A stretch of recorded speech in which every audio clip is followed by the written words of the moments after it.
Module 1, les écoles de pensée au management. Je commence par une petite introduction de mise en contexte. Une école ou un courant de pensée désigne tous les auteurs qui partagent les mêmes idées et la même façon de voir, d'analyser et d'expliquer la réalité. Prenons trois exemples de trois écoles de pensée. Premièrement, les mercantilistes, les physiocrates et les libéraux. Ce sont trois courants de pensée. On va voir quelles sont leurs principales idées. Le mercantilisme, c'est une école de pensée où tous les auteurs, les mercantilistes, croient que la puissance d'un État est fonction des quantités des réserves en métaux précieux, l'or et l'argent. Ils favorisent la mise en place des politiques économiques qui vont dans le sens des avantages et des intérêts des princes et des grands commerçants qui, selon les mercantilistes, sont les seuls capables de faire le commerce extérieur, d'apporter l'or et l'argent et par là garantir la puissance et la richesse des pays. Deuxième exemple, les physiocrates. Les physiocrates sont tous les auteurs qui sont d'accord sur l'idée suivante. La richesse ne se mesure pas par la quantité d'or et d'argent en réserve, comme le croient les mercantilistes, mais il vient de la terre, le seul secteur productif. Le tableau économique de Kisney décrit le circuit économique et donne la répartition de cette richesse. Pour les physiocrates, la seule classe productive est celle des agriculteurs. Alors elle donne des arguments pour des politiques qui avantagent la classe des grands propriétaires terriens, l'aristocratie et les notables.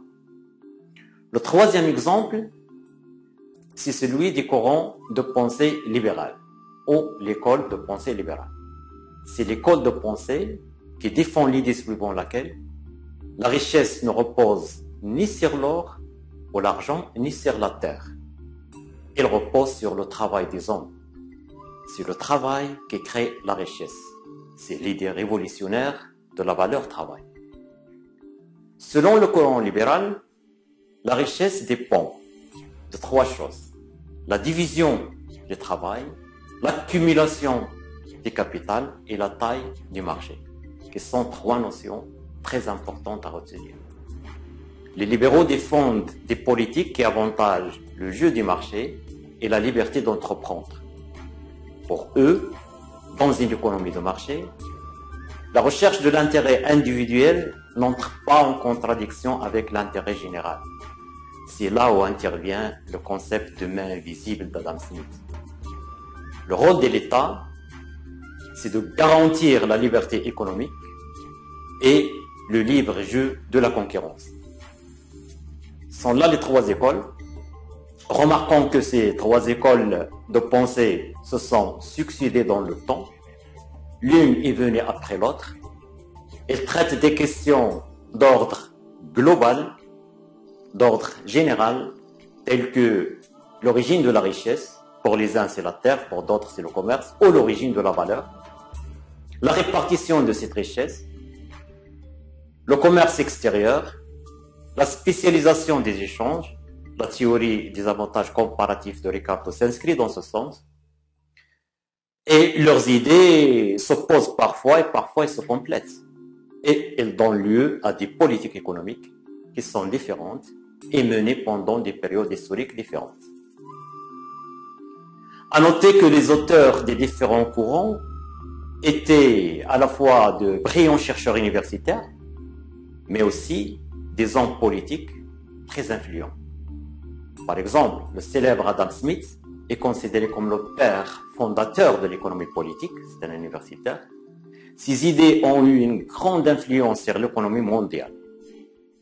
Le mercantiliste français Colbert, par exemple, était à la fin du XVIIe siècle un puissant ministre et contrôleur général des finances du roi Louis XIV. Kisney, quant à lui, le physiocrate français, était aussi considéré comme le penseur du roi Louis XV. Tout ça pour dire que les idées développées dans ces écoles ont une dimension pratique. et se sont traduites par des politiques économiques concrètes qui avantageaient les intérêts de certaines classes sociales au détriment des autres.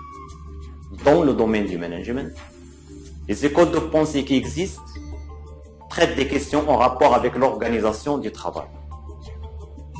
Leurs idées donnent lieu à des formes d'organisation de travail et de management qui sont différentes, qui parfois s'opposent et parfois se complètent.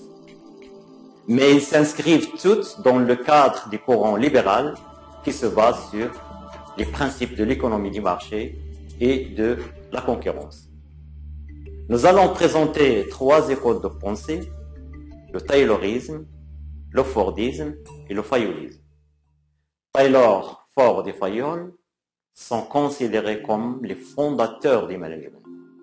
C'est eux qui ont jeté les bases d'un management moderne ou du management moderne. Ce sont tous des ingénieurs, des professionnels qui sont devenus des chefs de grandes entreprises, ce qui leur a permis de mettre en pratique de nouvelles formes d'organisation.